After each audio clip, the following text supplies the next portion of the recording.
Hello everyone, welcome to Life Coach Lessons. Today I will be giving you tips on living successful and purposeful lives in only 3 to 5 minutes.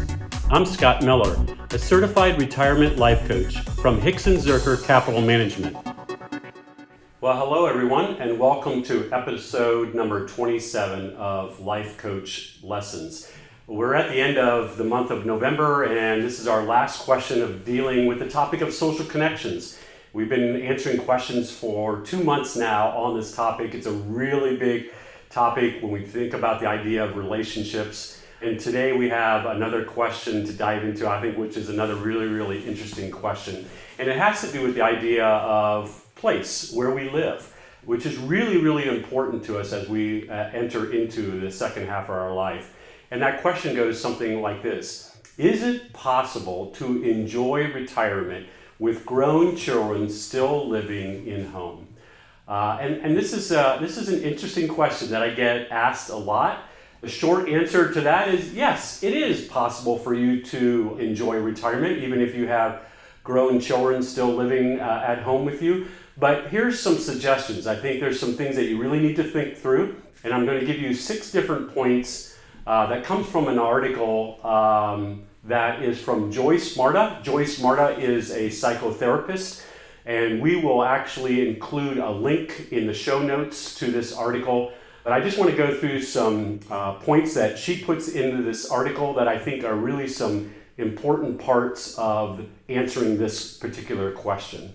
All right, so here's number 1, physical space. So within the house itself, you need to kind of talk through with your children that are living with you what spaces are private, what spaces are they going to live in, what spaces are you going to live in, what's public areas, what's private areas, those kinds of things. So just thinking about the overall layout of your house and how this is going to work, okay? Physical space.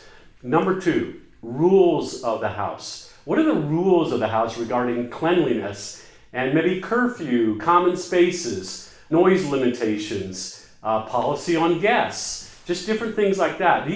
There needs to be certain rules that everybody completely understands within the household, because you're, again, living with grown children in your house. So just making sure that those rules are clear to each party involved. Thirdly, finances. Who's going to pay for what? What about certain things like utilities? Are your children going to pay you rent? What about food and paper towels, toilet, paper and things like that you use every day within the house? How are you going to handle the financial side of things?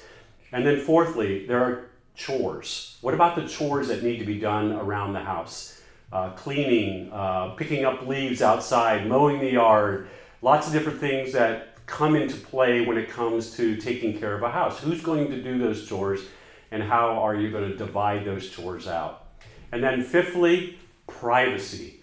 What about privacy? We talked about this in number 1 about the physical space, but I think you really need to, what areas are going to be private? In other words, can you just go into your child's room unannounced, or are there certain spaces of the house that need to be private? And then sixthly, we need to think about time. Is this arrangement that you're doing right now, is this temporary or is this a permanent thing? What's the time frame that child is going to be living in your house? I think it's really important to kind of think about setting a time frame for this living arrangement. Well, I hope those have been helpful for you. Again, if you want a little bit more detail about this, you can read that article. We will put a link in the show notes to that article from Joyce Marta. And it's been really good being with you today. If you have more questions or comments about this particular topic, or just want to connect with me, you can do that through email. That's smiller@hzcapital.com. I would love to hear from you today. And remember to live a more meaningful and purposeful life today.